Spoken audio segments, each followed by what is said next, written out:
Vitamin के रासायनिक नाम, उसकी कमी से होने वाले रोग और उसके महत्वपूर्ण स्रोत। ये आपके एग्जाम के लिए जितने इंपॉर्टेंट हैं उससे ज़्यादा आपके जनरल नॉलेज के लिए इंपॉर्टेंट हैं। तो आप इन्हें अच्छे से पढ़िए और जो इंपॉर्टेंट बताया जाए उसको आप नोट्स बना लीजिए।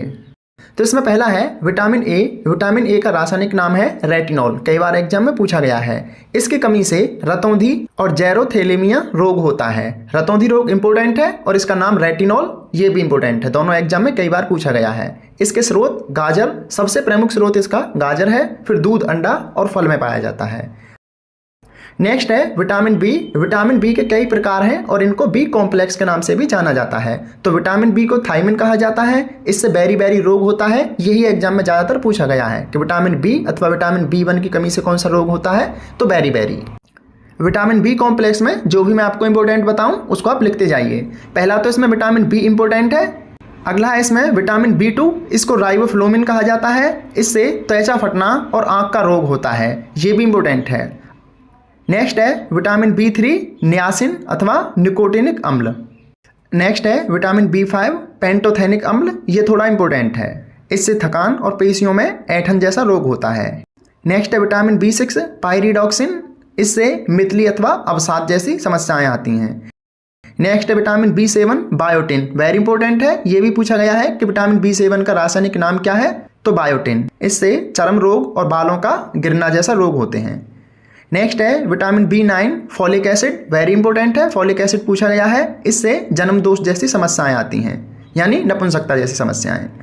नेक्स्ट है विटामिन B12, इसका रासायनिक नाम साइनोकोबैलामिन है। इसकी कमी से एनीमिया अथवा रक्ताल्पता रोग होता है। वेरी वेरी इंपॉर्टेंट है कि रक्ताल्पता अथवा एनीमिया किस विटामिन की कमी से होता है, तो विटामिन B12 की कमी से। आप इसमें vitamin B1, B2, B5, B7, B9 और B12 को नोट डाउन कर लीजिए। नेक्स्ट है इसमें विटामिन सी। विटामिन सी का रासायनिक नाम एस्कार्बिक अम्ल है, वेरी इंपॉर्टेंट है। कई बार एग्जाम में पूछा गया है। और इसकी कमी से स्कर्वी और मसूड़ों का फूलना जैसा रोग होता है। ये स्कर्वी रोग और एस्कार्बिक अम्ल कई बार एग्जाम में पूछे गए हैं। और इसके प्रमुख स्रोत खट्टे फल होते हैं, जैसे कि आंवला, नींबू, संतरा।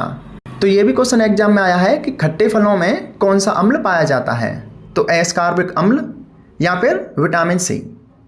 नेक्स्ट है विटामिन डी, रासायनिक नाम कैल्सीफेरॉल है, नोट डाउन कर लीजिए। इसकी कमी से रिकेट्स अथवा अस्थि मृदुता होती है, यानी कि बच्चों की अस्थियों का विकास नहीं हो पाता और हाथ पैरों की हड्डियां टेढ़ी अथवा पतली रह जाती हैं। और विटामिन डी का सबसे बड़ा स्रोत है सूर्य। अब ये भी क्वेश्चन एग्जाम में आया है कि सूर्य निम्नलिखित में से किस विटामिन का सबसे बड़ा एक प्रमुख स्रोत है, तो विटामिन डी का। विटामिन डी दूध और अंडे में भी काफ़ी मात्रा में पाया जाता है। नेक्स्ट है विटामिन ई, इसका रासायनिक नाम टैकोफेरॉल है। इसकी कमी से पेशी और तंत्र का क्षति, जनन शक्ति में क्षति आती है। इसके प्रमुख स्रोत हरी सब्जियां, दूध और मक्खन है। आपको बता दें कि दूध को एक पूर्ण आहार कहा जाता है, क्योंकि दूध में सभी प्रकार के पोषक तत्व देखने को मिलते हैं। नेक्स्ट है विटामिन के, इसका रासायनिक नाम फाइलोक्विनोन अथवा नेफ्थोक्विनोन है। इसकी कमी से रक्त स्कंदन का अभाव रहता है।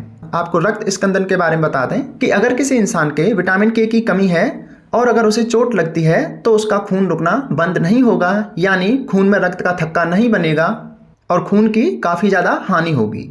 अगर आपके एग्जाम में पूछा जाता है कि निम्नलिखित में से किस विटामिन की कमी से रक्त का थक्का नहीं बनेगा, तो वो विटामिन के की कमी से होगा और यह टी लसीकाणुओं के कारण होता है। तो ये आपके विटामिन की कमी से होने वाले रोग, उनके रासायनिक नाम और उनके स्रोत थे, जो आपके एग्जाम के लिए और आपकी जनरल नॉलेज के लिए काफ़ी इंपॉर्टेंट हैं। और यहाँ से प्रश्न आपके एग्जाम में कई बार पूछे भी गए हैं। तो अगर नोट्स अच्छे लगे हों तो वीडियो को लाइक कर दीजिए। अगर आपको किसी नोट्स और PDF फाइल की आवश्यकता है तो बता दीजिए, हम आपको टेलीग्राम पर या व्हाट्सएप ग्रुप पर प्रोवाइड करा देंगे। और अगर अभी तक आप हमसे नहीं जुड़े हैं तो जुड़ जाइए। हमारे YouTube चैनल शिक्षा मेरे दोस्त को सब्सक्राइब कर लीजिए, पेज को फॉलो कर लीजिए, ताकि आने वाले नोट्स और वीडियो आप लगातार जरूर पहुँचते रहें। धन्यवाद, पढ़ते रहिए, अच्छी तैयारी कीजिए।